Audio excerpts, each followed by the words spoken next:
నమస్కారం ETV news కు స్వాగతం ముందుగా ప్రధానాంశాలు ఉమ్మడి పౌరస్మృతికి అంబేద్కర్ అనుకూలం సెక్యులర్ సివిల్ కోడ్ తెస్తామని ప్రధాని ప్రకటన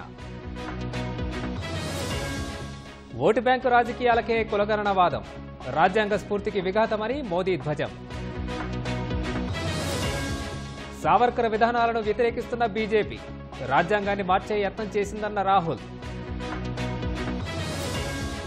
జమిలీ బిల్లులకు ముహూర్తం ఖరారు సోమవారం లోక్సభలో ప్రవేశపెట్టనున్న కేంద్రం మరోసారి పంజాబ్ రైతుల ఢిల్లీ యాత్ర భగ్నం బాష్పవాయువు ప్రయోగించిన పోలీసులు దక్షిణ కొరియా అధ్యక్షుడి అభిశంసన తీర్మానాన్ని ఆమోదించిన పార్లమెంటు గబ్బా టెస్ట్ తొలి రోజు వర్షార్పణం 13.2 ఓవర్లు మాత్రమే సాగిన ఆట